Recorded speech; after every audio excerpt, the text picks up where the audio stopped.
Hello and welcome to episode number 151 of AV's Ripping Wax Packs podcast, coming to you from La Follette, Tennessee.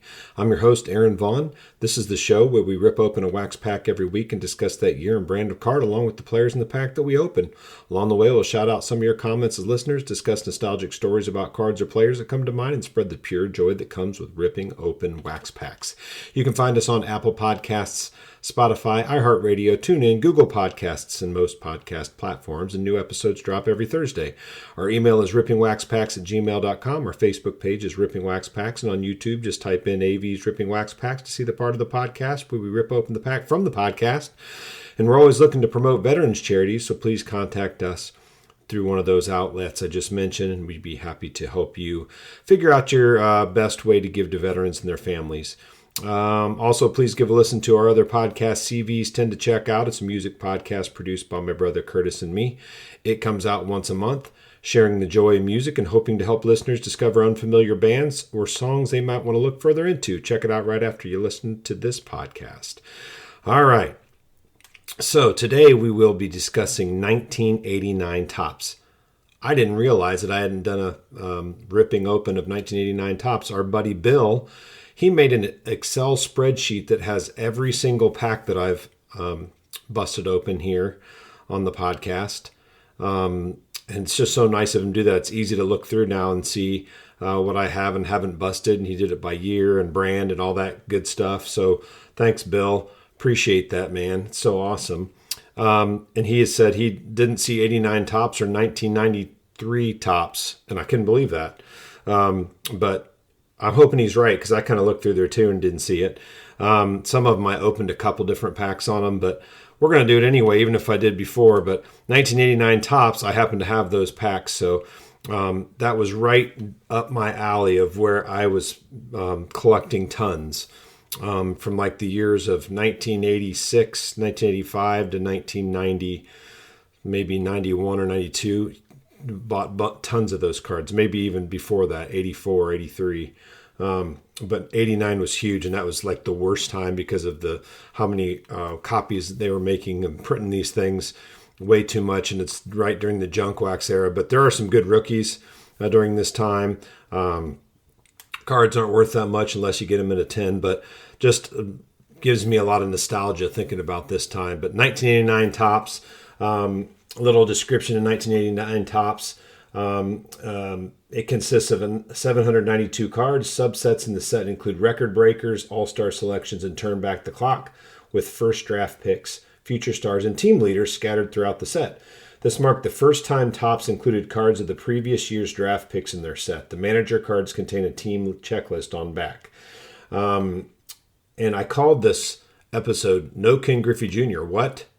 So here's what I mean by that. There's no Ken Griffey Jr. in the tops, the regular set. He does come up in the tops update set or the tops traded set later.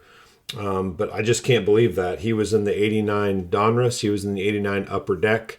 He was in the 89 Fleer. No 89 tops. Tops was, I always say Tops is the man when it comes to the sets.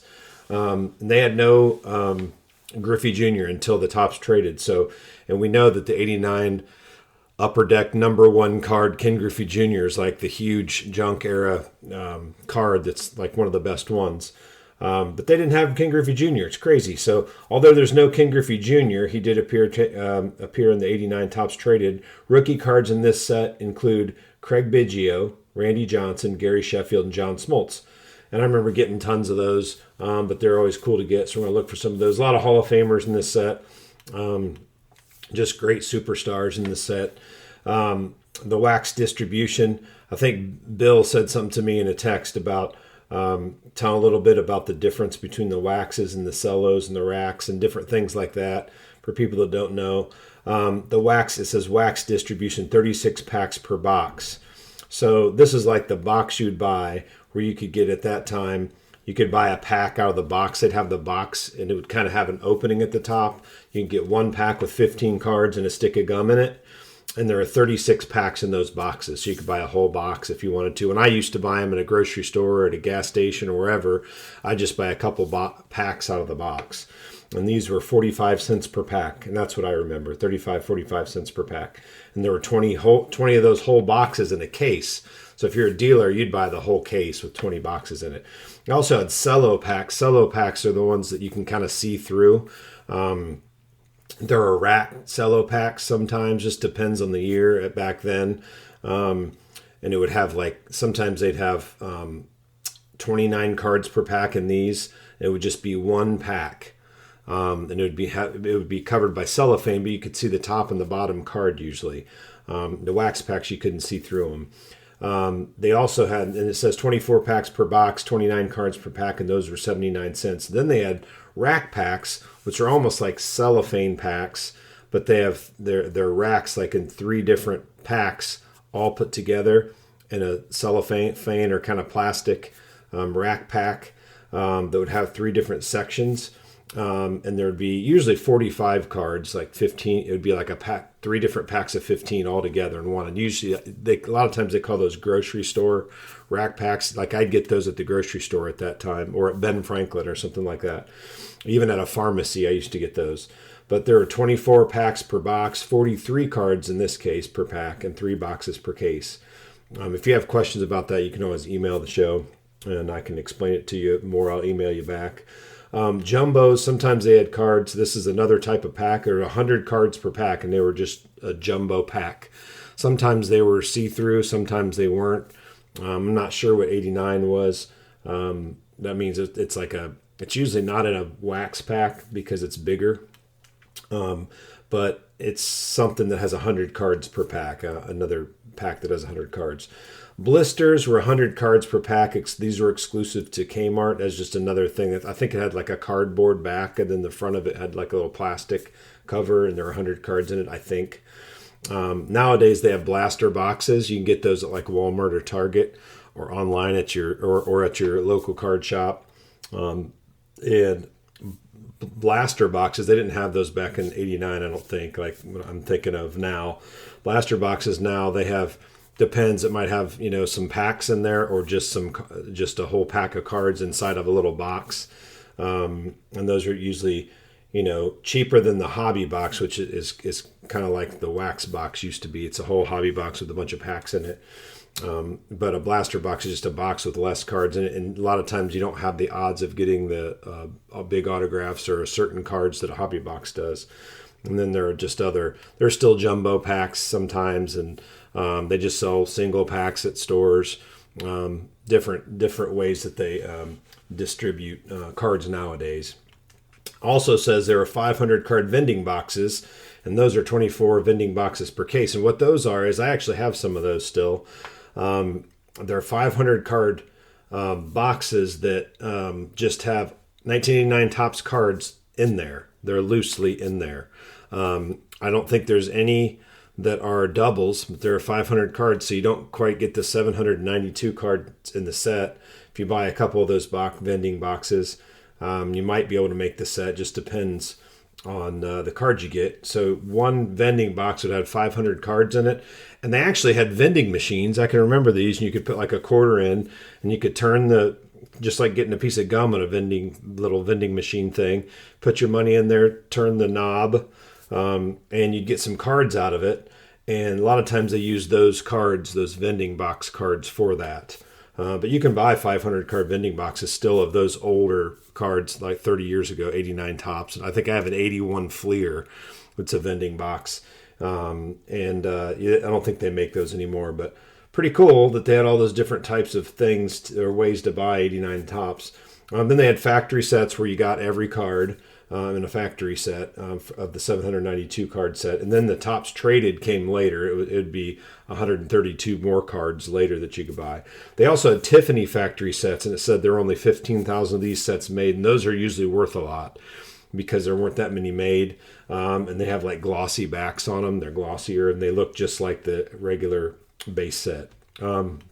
So a little bit about that. I hope that wasn't too confusing. If you have any questions, like I said, email rippingwaxpacks@gmail.com. I'll try to get back to you. You can look online and read about that stuff, but pretty interesting the way they distribute cards and how they've changed that over the years. But base cards are $792. They also had glossy all-stars. There were 22 of those, and I don't know how I think you got one per pack, and rack packs on those. I think they showed on the top you could see one per pack.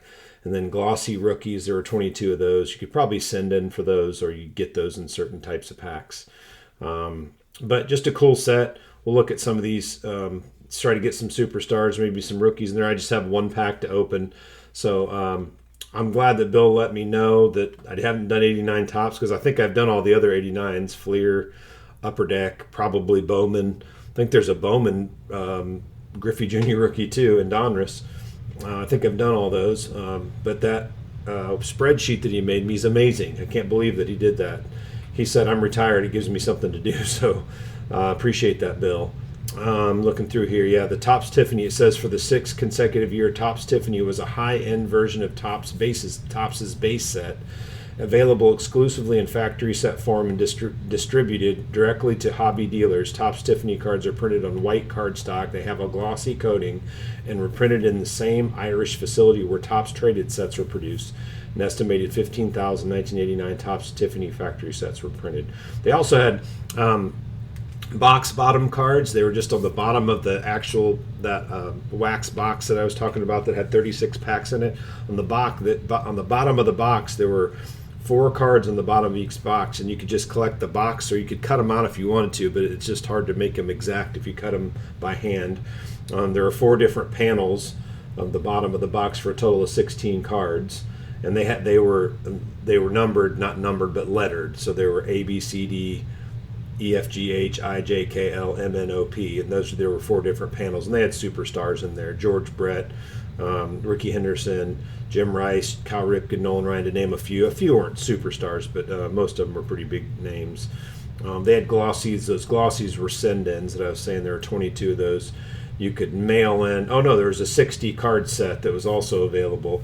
You could mail in special offer cards found in the wax packs, and with enough special offer cards and a little bit of a shipping and handling fee, you could get these different series of sets. And there were 10 of the, looks like there were 6 different sets of those. 10 card sets. You could collect 60 more cards.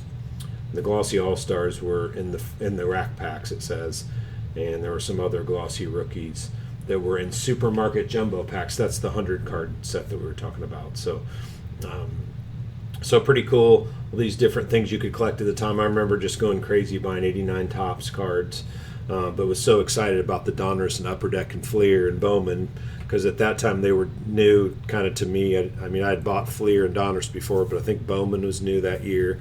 Upper Deck was new, and that Griffey card everybody wanted with Upper Deck. But we won't find a Griffey because there's no Griffey in the regular Topps set, but we will bust open this 89 Topps pack, and we'll do that over on YouTube here in a second. So go join us on YouTube and see what we get. All right, I hope you've learned a little bit about 1989 Topps on the first part of the podcast, but here's our 1989 Topps pack, and we are on the YouTube side now if you were over there listening to the podcast. So click on over here to the YouTube side and check us out opening the pack here.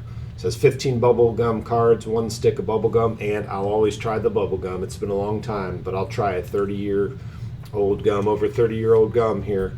Topps Major League Baseball, the real one. They still use that all the way since 1981, the real one, because that was when 81's when Fleer and Donruss started to come into the picture too. It says win a trip to 1990 spring training.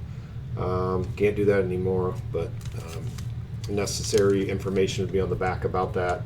It's blue and yellow and white here on this pack. We're going to bust it open. So this is the actual, looks like it's waxed correctly. It doesn't look like somebody's been into this pack yet. And we're going to go ahead and open it up. Eat the gum first. So our gum is still intact. There we go. Ah, horrible as usual. All right, see who we get. All right, we got a little company store special card offer. You could get a Topps shirt. don't think that you can still do that probably.